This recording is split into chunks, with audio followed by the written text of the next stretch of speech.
여러분 아마 분명히 지난주에 말씀 들으면 도전 받으셨을 거예요. 그리고 결단도 하셨을 거예요. 아, 내가 그래 비우는 삶을 살아야겠구나. 내가 또 잘 채우기를 해야겠구나. 그리고 정말 이제 굳히기에 들어가겠구나. 다시 한번 여러분들에게 질문을 드려보겠습니다. 여러분 정말 비우기의 삶을 살기 원하십니까?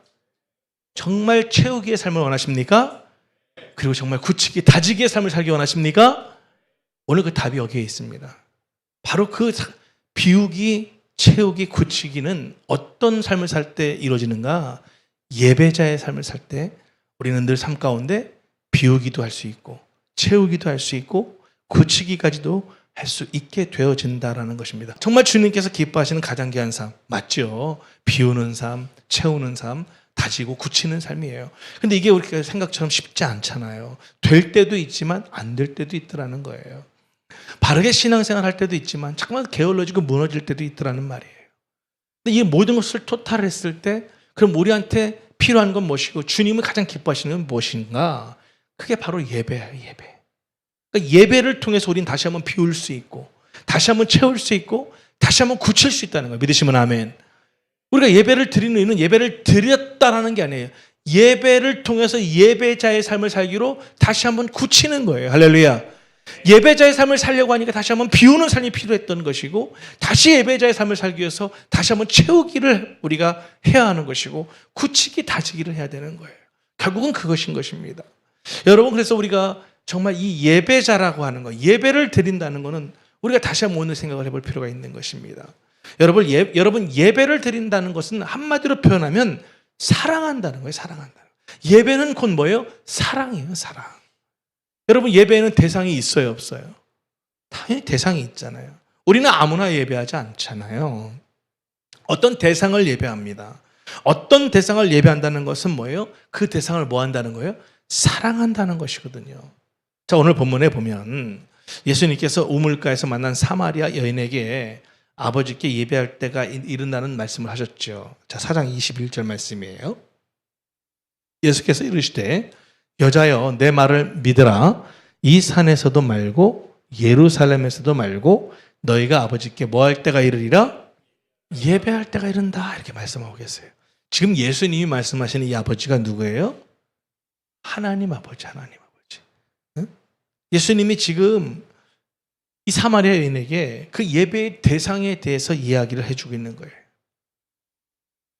어떤 사람들은요, 안타깝지만 이 예배의 대상을 잘 알지 못하는 채 예배를 드리고 있는 사람들이 있더라는 거예요. 또한 반면에 어떤 사람들은 자신이 예배하는 대상을 분명히 알고 예배하고 있다는 거예요. 여러분 그래서 우리가 예배하는 데 있어서도요 지식이 필요하다는 것을 꼭 잊지 마셔야 돼요. 예배를 드리는 데서도 꼭 필요한 게 뭐다? 지식이죠. 여러분 사랑하는데 지식 없이 어떻게 사랑을 하겠어요? 예배의 대상에 대한 특히 지식이 꼭 필요한 것입니다.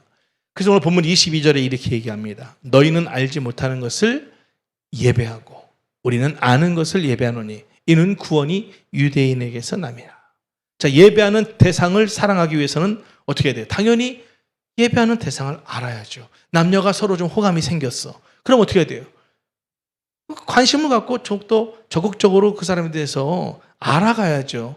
그냥 이렇게 봤다고 해서 되어지는 게 있겠습니까? 그런 건 없습니다.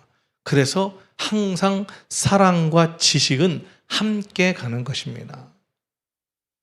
우리는 보지 못한 분을 사랑할 수는 있어요. 그러나 알지 못하는 분을 사랑할 수는 없는 거잖아요. 보지 못하는 시각장애인들이 결혼해서 아이를 낳고 키우면서 그를 사랑할 수 있어 없어요? 당연히 있죠. 그러나 그들이 알지 못하는 사람을 사랑할 수는 없는 거예요. 오늘 베드로전서 1장 8, 9절에 보니까 이런 말씀을 하고 있어요. 예수를 너희가 보지 못하였으나 사랑하는도다. 이제도 보지 못하나 믿고 말할 수 없는 영광스러운 즐거움으로 기뻐하나니 믿음의 결국 곧 영혼의 구원을 받음이라. 지금 베드로가 아직 성도들이 예수를 보지 못했음에도 불구하고 그 예수님을 사랑하는 거예요. 보지 못했지만 예수님을 믿고 막 즐거워하고 기뻐하는 거예요. 여러분 중에 예수를 보신 분 계십니까? 계시면 저한테 좀 소개 좀 해주세요. 네? 우린 예수를 보지 못해요. 보지 못했어요. 그러나 우린 예수님을 봐요. 그리고 느끼고 우린 그 예수님을 믿고 살아가는 거예요. 그게 감격이라는 것입니다. 예수를 믿음으로 우리는 구원을 받으니까. 응? 다시 한번 말씀드립니다. 우리는 보지 못하는 분을 믿을 수는 있죠. 그러나 알지 못하는 분을 믿을 수는 없는 거예요. 이게 되게 중요한 말입니다. 여기서 우리는 지식이 아주 중요하다는 사실을 기억해야 돼요. 내가 안 보고 믿을 수는 있지만 알지 못하는 걸 어떻게 믿어요? 응? 여러분, 여기서 말하는 지식은 단순한 이론적인 지식을 말하는 게 아니에요. 경험적 지식을 말하는 거예요. 하나님을 경험적으로 아는 사람이 하나님을 사랑하게 되어 있는 거예요. 믿으시면 아멘. 그리고 하나님을 신뢰할 수 있는 거예요. 하나님을 예배할 수 있고. 여러분, 사랑이라는 게 그렇잖아요. 맛보면 어떻게 돼요? 달라져요, 삶이. 하나님의 사랑을 맛보면 변화된 삶을 살게 되어 있는 거예요. 할렐루야. 이걸 꼭 여러분 기억하셔야 됩니다. 오늘 본문에 나오는 사마리아 여인은 사랑에 목말랐던 여인입니다. 여러분 잘 아시는 내용이시죠? 남편을 5이나 가졌지만 그녀는 여전히 사랑에 목말라 있었습니다. 그 까닭이 무엇입니까? 진정한 사랑을 경험해 보지 못했기 때문에 그래요. 여러분, 사마리아 이 여인도 예배자였어요. 그러나 문제는 뭐예요? 그녀의 예배의 대상이 하나님 아버지가 아니었다는 거예요.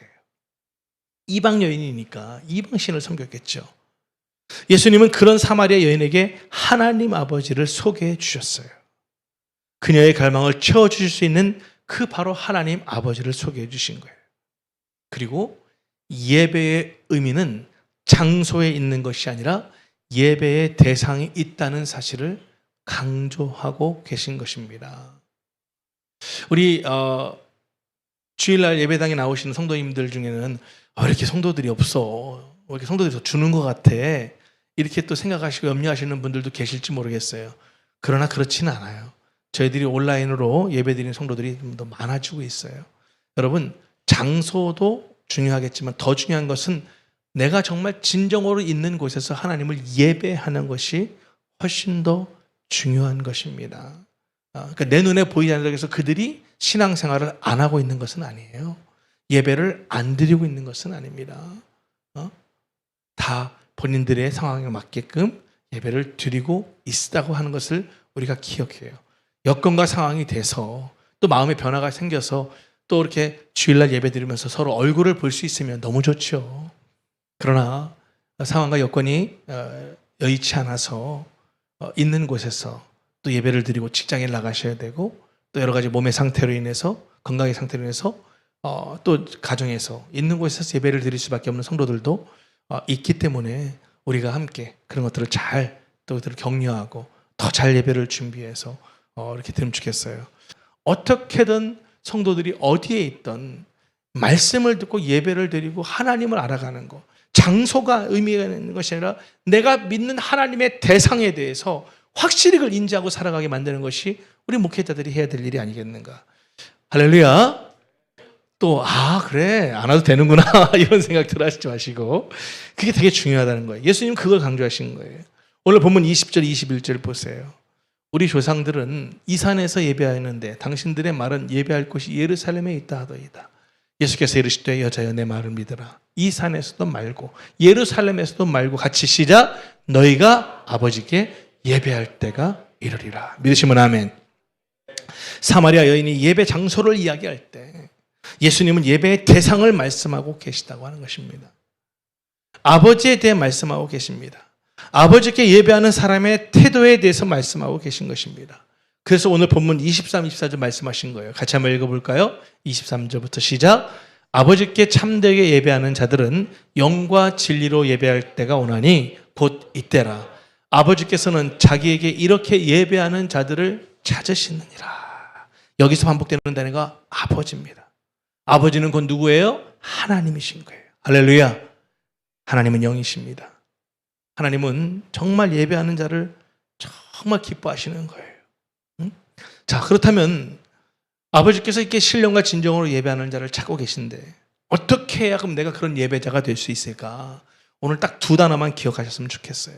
첫 번째 단어는 출생이에요. 출생. 우리가 정말 예배자의 삶을 살기 위해서는요, 내가 늘 출생을 기억하며 사는 게 중요해요. 출생. 하나님을 참으로 예배하기 위해서 우선 되어야 될 게 뭐예요? 출생이에요. 하나님의 자녀로부터 태어날 때 바로 하나님을 뭐라고 부를 수 있어요? 아버지라고 부를 수 있잖아요. 믿으십니까?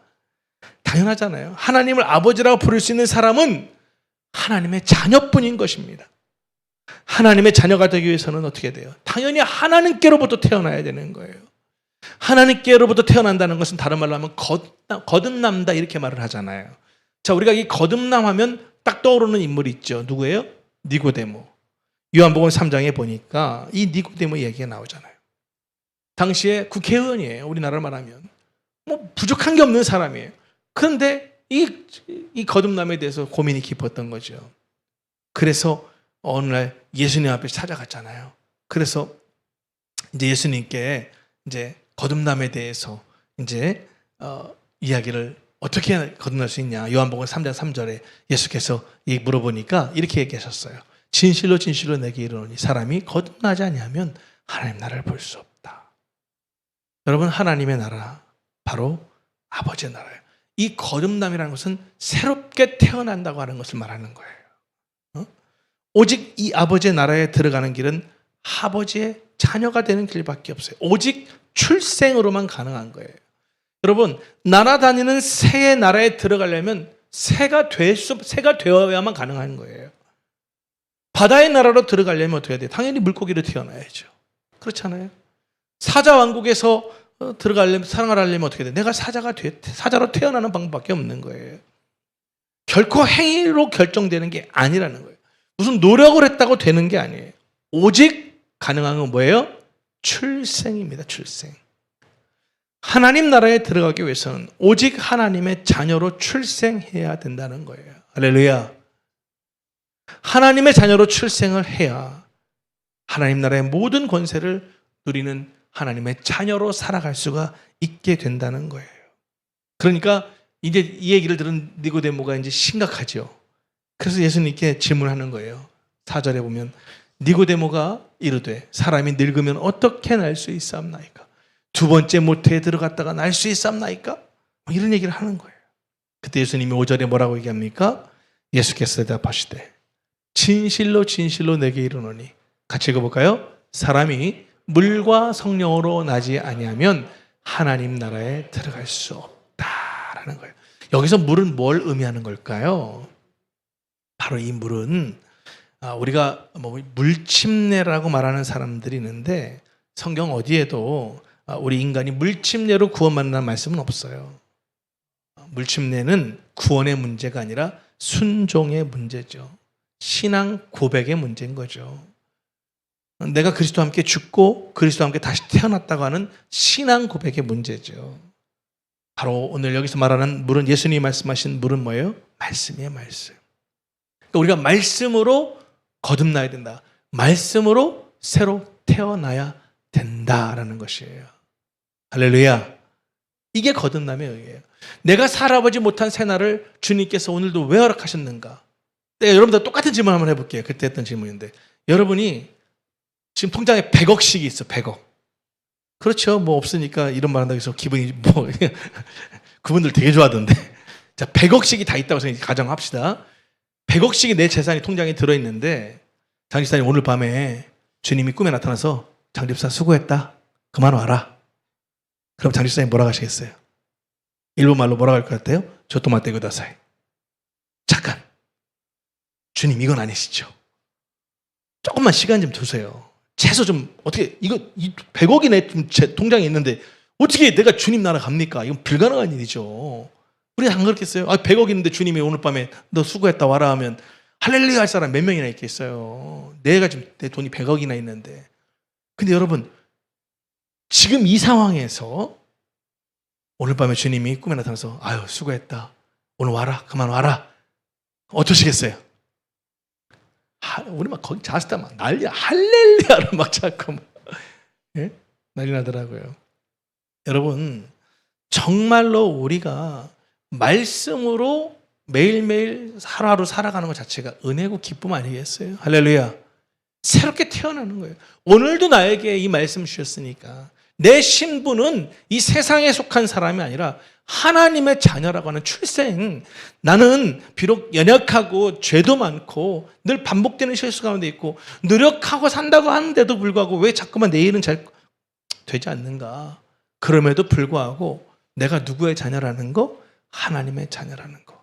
여러분, 그리고 잊지 마세요. 하나님 나라에서의 상급이라는 것은요, 내가 여기서 잘 먹고 잘 벌고 호의호식하는 걸로 상급을 매기지는 않는 것 같아요. 주신 물질을 가지고 어떻게 사용했는가? 여러분, 물질은 다스리라고 주신 거죠. 노예가 되라고 주신 게 아니잖아요. 응?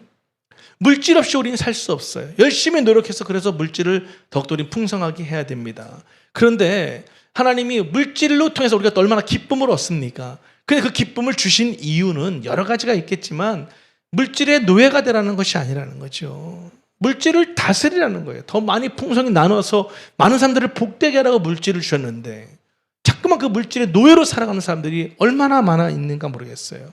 그것은 뭐예요? 내 출생을 기억하지 못한 거예요. 내가 어떤 사람인데 주님이 오늘 밤에 오라면 가야 되는 사람이에요. 믿으시면 아멘. 무슨 재산이 얼마나 많이 있고 내가 얼마나 명예가 있고 내가 지금 얼마나 많은 일들을 하고 있는 건 중요치 않아요. 왜? 주님이 오라면 가는 거예요. 그런 우리는 삶을 살아가는 사람들이어야 돼요. 그렇기 때문에 그런 사람들이 항상 잊지 말아야 할 게 뭐예요? 출생이에요. 나는 하나님의 자녀예요. 나는 이 땅이 내 고향이 아니에요. 나는 돌아갈 본향이 있는 거예요. 믿으시면 아멘. 그래서 그 출생을 생각하며 살아가면 나는 하나님의 자녀가 됐고 죽을 수밖에 없는 죄인인데 정말 지옥에 밖에 갈 수 없는 그런 죄인인데 오늘도 정말 눈뜨게 하셨어요. 이 땅에서 뭔가 눈을 떴다 한다면 뭐예요?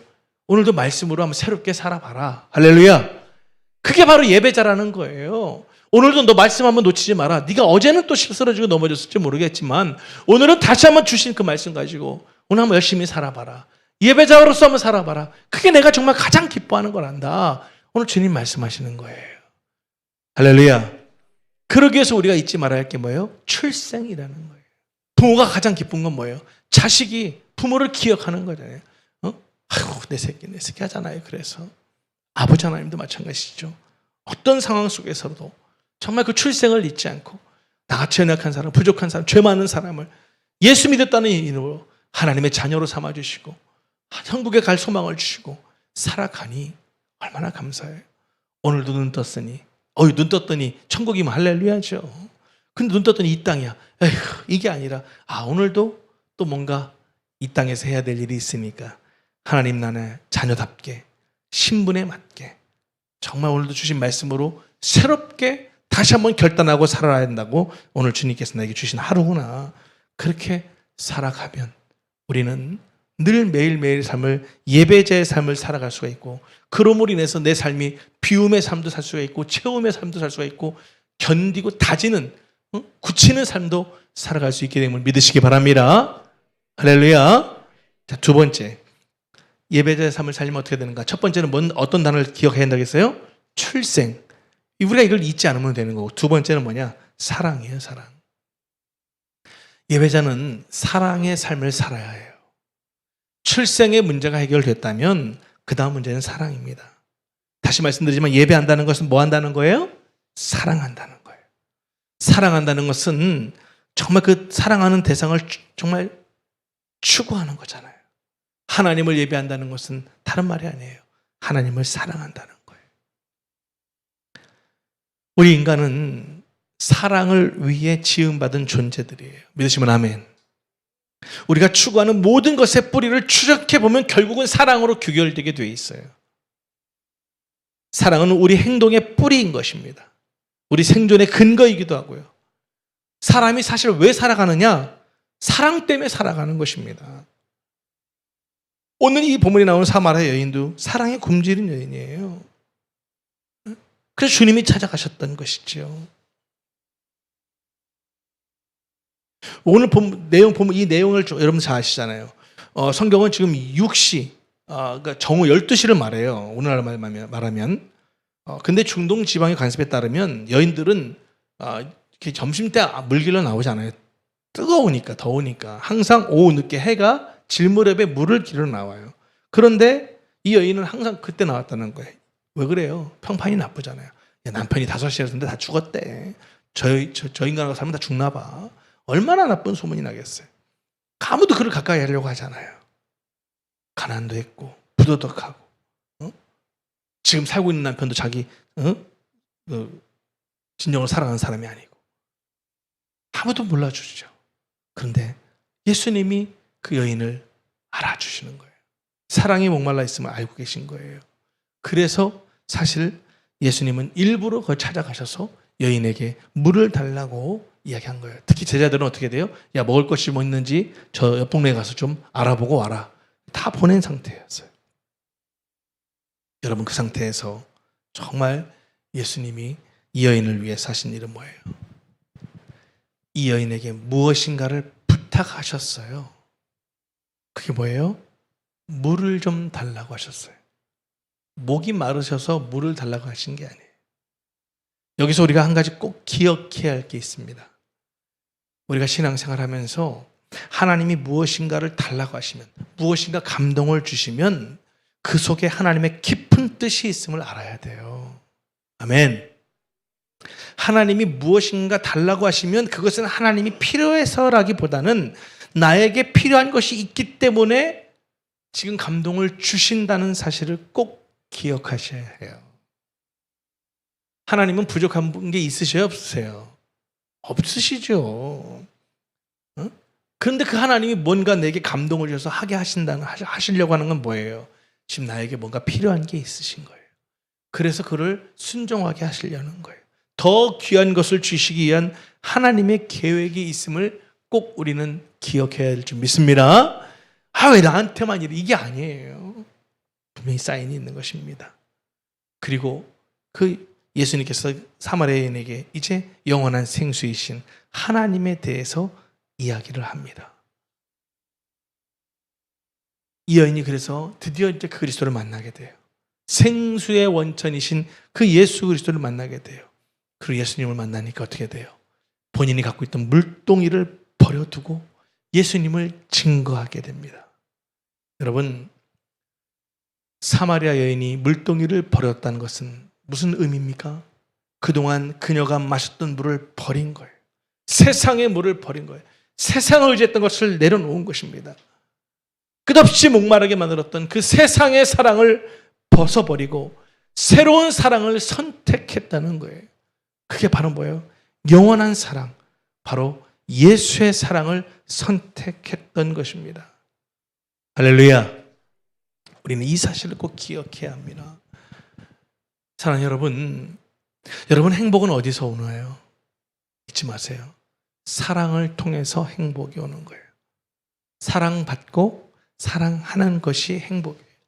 예배자의 삶은 어떤 삶이에요? 그래서 사랑을 받고 사랑을 주는 그런 삶을 사는 자가 바로 예배자라고 하는 것입니다. 예배를 통해서 우리가 경험하는 게 하나님의 사랑인 것이죠. 하나님의 사랑을 경험하니까 당연히 삶의 변화가 일어나게 되시죠. 오늘도 그래서 주님은 이 예배자를 찾으시는 거예요. 신령과 진정으로 예배드리는 사람을 찾으시는 거예요. 출생을 잊지 않으면서 사랑하며 살아가는 사람을 찾으시는 거예요. 그게 바로 진리로 예배하는 사람들이기 때문에 주님은 찾으시는 것입니다. 여러분 잊지 마십시오. 우리가 먼저 선결되어야 될 게 뭐예요? 출생. 잊지 마세요. 예수를 믿는 그 순간에 나는 뭐예요? 하나님의 자녀가 된 거예요. 할렐루야. 이 우주 만물을 창조하신 그 아버지 하나님의 자녀가 되었다고 하는 사실을 우리가 너무 망각하고 살아가는 것입니다. 그리고 두 번째, 이제 우리가 그 출생의 문제가 해결된 사람들이라면 이제 신경 써야 될 건 뭐예요? 사랑의 문제라는 거예요. 여러분, 이 사랑은 생수로만 가능해요. 생수가 곧 누구십니까? 예수 그리스도인 줄 믿으시기 바랍니다.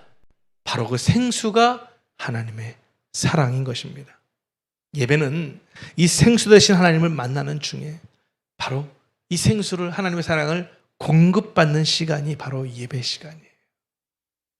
그러니까 장소가 중요하지 않고 그 예배하는 대상을 통해서, 하나님을 통해서 내가 사랑을 공급받아야만 그 삶 속에서 그 사랑의 능력이 나타날 수가 있게 되어진다라는 것입니다. 제가 이렇게 자스타 가서 많은 선교사님들을 보고 근데 이번에 선교사님들이 감동하시는 건 다른 게 아니었어요. 선교사님들 만날 때 선교사님들 이름을 불러주고 선교사님의 자녀들 볼 때 네가 하은이지, 네가 서은이지, 네가 할인이지. 애들이 깜짝깜짝 놀래죠. 왜? 어떻게 목사님이 내 이름을 기억하지? 내가 널 위해서 매일 기도하거든. 혜지야 오랜만이다.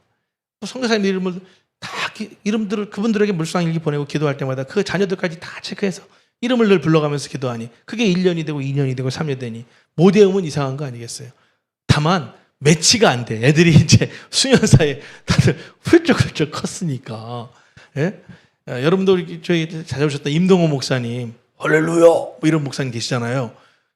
그 큰아들이 요한이라고 이제 헌신해가지고 요번에 갔더니 중부등부에서 이제 봉사하고 있더라고요.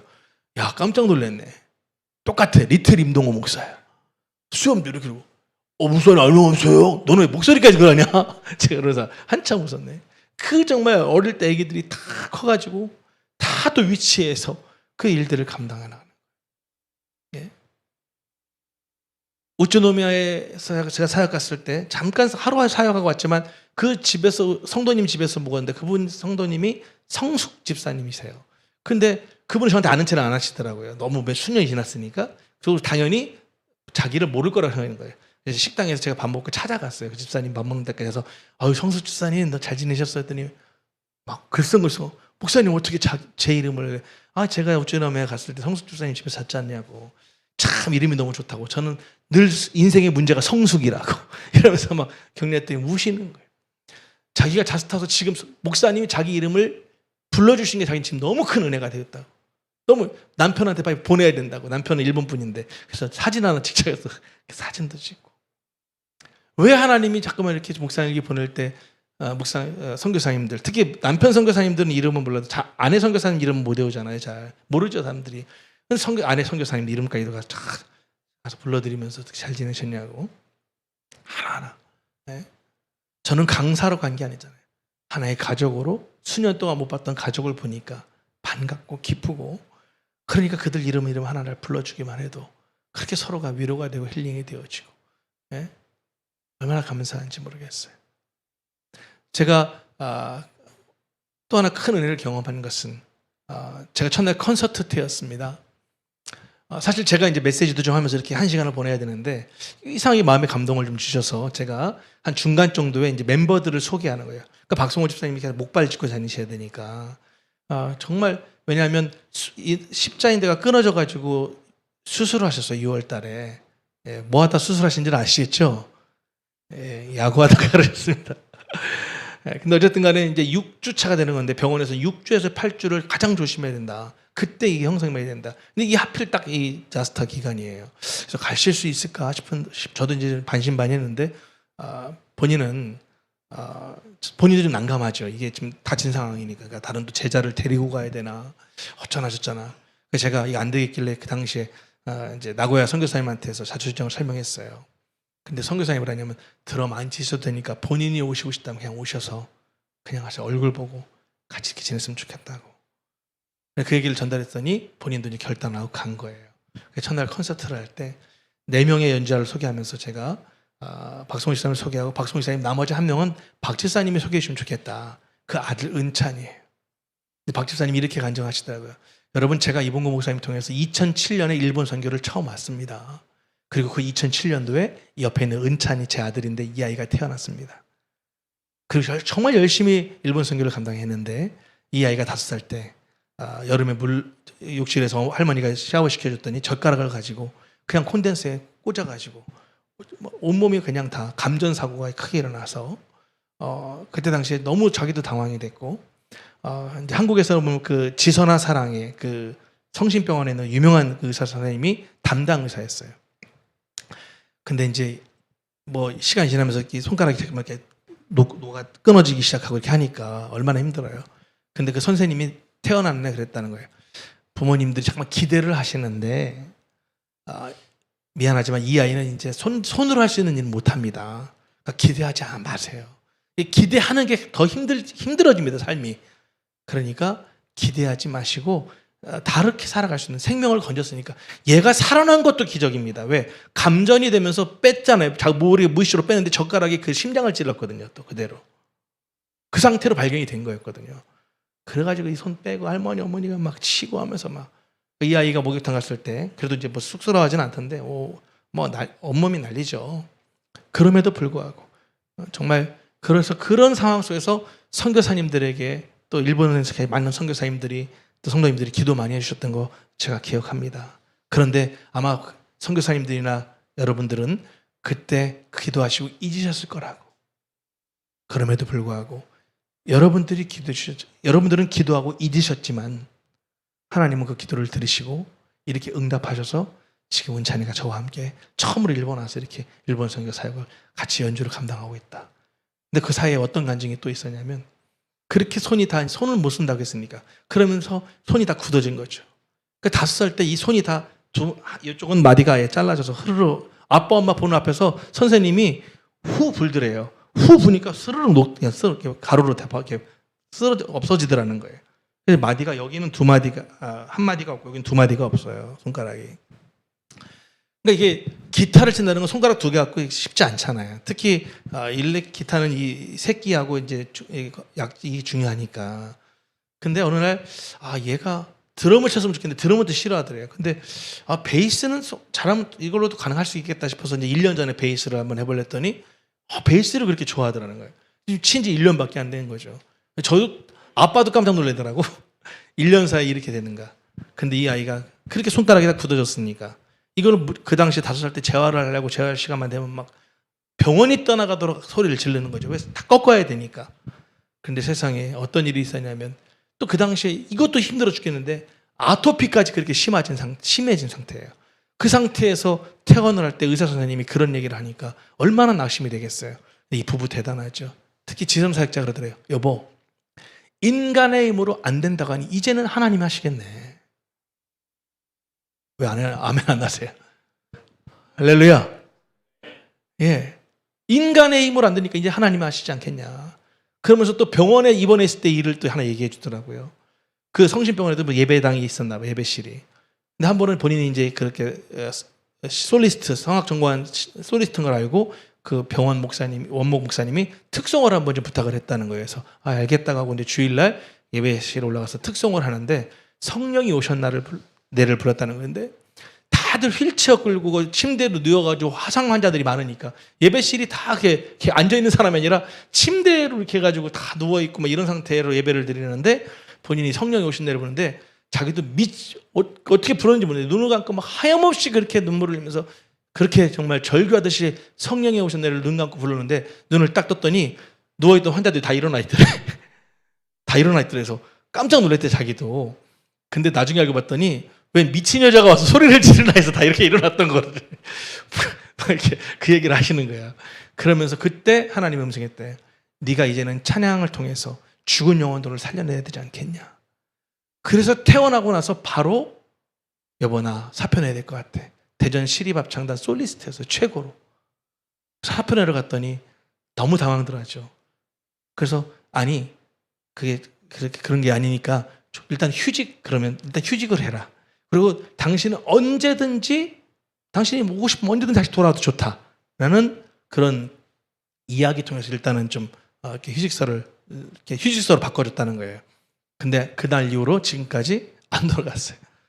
안 돌아가고 지금은 정말 이제는 뭐 세계적으로 하나님께서 이렇게 쓰임받는 그런 사역자가 됐고 그 간증을 듣는 많은 선교사님들이 또 같이 그 기억이 나니까 그리고 살아계신 하나님을 보잖아요. 신기하죠. 이 아이가 서 있는 것만으로도 그래서 은혜이고 근데 지금 1년밖에 안 됐음에도 불구하고 하나님을 예배하니 얼마나 감사해요. 제가 이 말을 드리는 이유가 뭔지 아세요? 말씀 편 반주 좀 해주세요. 항상 잊지 않겠더라고요. 은찬에게 엄마 아빠가 은찬아 넌 원래 죽은 거야. 내 하나님이 살려주신 거야. 너는 하나님의 아들이야. 넌 이걸 꼭 기억해. 무슨 얘기야? 네 출생을 잊으면 안 된다는 거죠. 너는 하나님의 아들이야. 너는 하나님이 살려주신 거야. 엄마 아빠가 세상에서는 안 된다고 했잖아. 근데 이 아토피를 가지고 태어나서 1년 반 동안 그 고생을 했는데 이게 기적이죠. 사람이 근지러우면 무의식적으로 긁잖아요. 그러니까 1년 반 동안 긁다가 근육이 다 풀어졌다는 거야. 할렐루야. 예, 그래서 지금 손가락을 그렇게 움직이면서 이렇게 했던 거죠. 쓸 수 없는 손가락을 결국은 하나님이, 인간의 의학이나 모든 게 불가능하잖아요. 부모가 긁어주는 것을 피는 것도 한계가 있잖아. 근데 1년 반 동안 지도 그렇게 잠을 못 자지. 부모가 옆에서 잠 못 자는 아이를 봐봐. 얼마나 힘들겠어요. 지도 모르게 계속 긁다가 그 사이에 1년 반 사이에 이 손가락의 근육이 풀려서 지금 그렇게 하고 있잖아요. 우리 충현 형제가 주중에 그 학원 갔다가 은찬이 이제 치는 걸 봤나 봐요. 깜짝 놀랐다더라고요. 아까 그 얘기 하더라고요. 깜짝 놀랐어요. 저희도 깜짝 놀랐어요. 저게 가능한가? 야, 엄마 아빠 피가 있긴 있나 보다. 이제 1년 친 아이가, 와, 아빠도 놀래더라고요. 아빠도 해본 적이 없잖아, 아들하고. 이번에 처음 해본 건데. 하나님은 그렇게 하시더라고요. 그리고 항상 이게 뭐야? 예배다. 예배자다. 넌 예배하는 사람이야.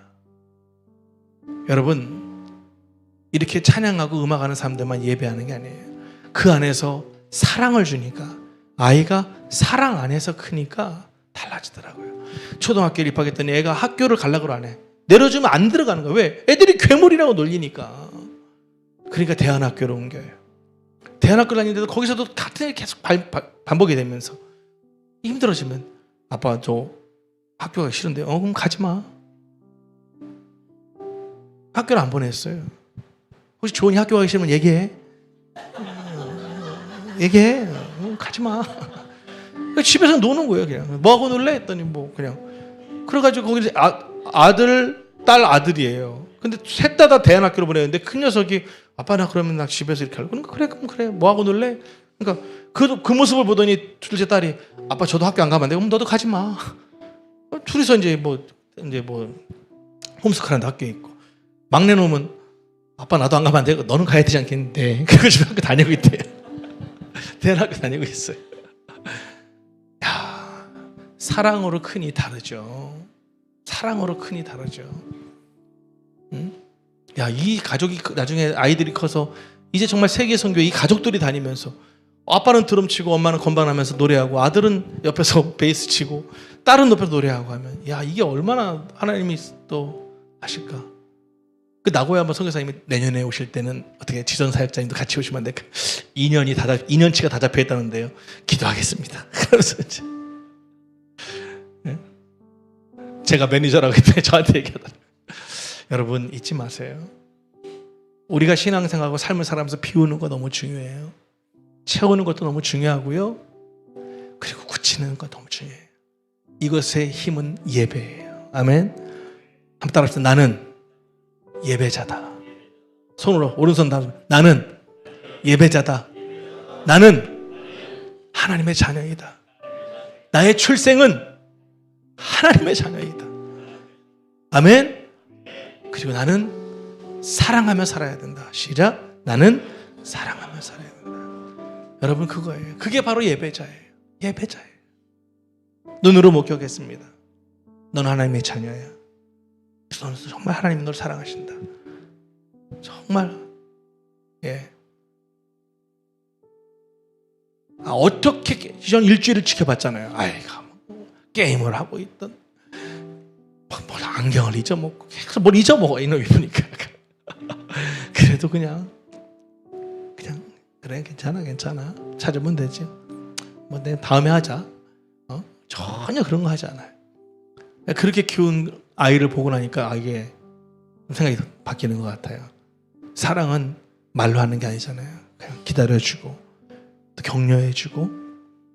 그러니까 그 아이가 예배자로 살아가는, 우리도 마찬가지예요. 항상 출생을 잊지 마시고, 예배를 통해서 예배를 드리는 이유는 뭐예요? 하나님의 사랑을 좀 경험하라고. 이 사랑을 공급받아야 나도 누군가를 사랑할 수 있으니까. 아멘. 아멘. 그리고 이 말씀 꼭 드리고 싶네요. 되게 우리가 신앙생활하면서 믿음이 좀 좋아 보이는 분들을 그러니까 내 입장에서 누구를 보면서 저분 참 믿음이 좀 좋으신 분이야 라고 생각하면 어떻게 생각하냐면 약간 관심이 멀어져요. 알아서 하시는 분이니까, 워낙 잘하시는 분이니까. 특히 사역자들, 아유, 믿음 주시는 사역자들인데 아유, 뭐 알아서 다 이겨내시고 다 사랑받고 사랑하시는 거 아니야? 아니에요. 사랑받는 거하고 믿음 좋은 건 다른 거예요. 다른 거예요. 사랑, 누구에게나 다 사람은 사랑이 필요해요. 사랑은 뭐예요? 관심이잖아요. 관심이 있으니까 더욱더 그에게 표현을 하고 연락을 하고 음식을 나누고 삶을 나누는 거잖아요. 네? 그러니까 내가 볼 때 저 상대방이 믿음 좋아 보인다고 해서 그 사람이 나의 사랑이 필요하지 않은 건 아니에요. 나의 관심이 필요하지 않은 건 아니에요. 오히려 그에게 그 믿음을 가지고 더욱더 그 일들을 감당하려면 내가 조금만 더 관심 갖고 조금만 더 연락하고 조금만 더 삶을 사랑을 표현하면 그 힘으로 더 많은 것들을 감당해 나갈 수 있다는 거예요. 제가 말씀드렸죠. 그냥 가서 수년 만에 그 선교사님의 이름을 불러주고 아내 선교사님의 이름을 불러주고 그 아이 자녀들의 이름을 불러주고 성도의 이름을 불러준 것만으로도 그들이 다시 또 살아나고 새 힘을 얻는데, 우리도 꼭 기억하고, 목사님이니까 아이 전도사님인데 아이 장로님이고 권사님이시고 안수 집사님이고 집사님들인데 뭐 이게 아니라 늘 사랑을 표현해 주신다면 그게 바로 주님이 기뻐하시는 참된 예배자라는 사실을 기억하시고 우리가 살아갈 수 있기를 주님의 이름으로 축복합니다. 기도하시겠습니다. 오늘도 주님께서 나에게 꼭 필요하게, 내가 바로 예배자에게 오늘 주님이 말씀을 통해서 음성을 들려주시니 믿습니다. 내 출생과 나의 그 사랑을 매일매일 삶 가운데 경험하며 살아가실 수 있는 여러분 모두가 되기를 주님으로 축복합니다. 우리 한번 결단하며 기도하도록 하겠습니다. 기도하시겠습니다.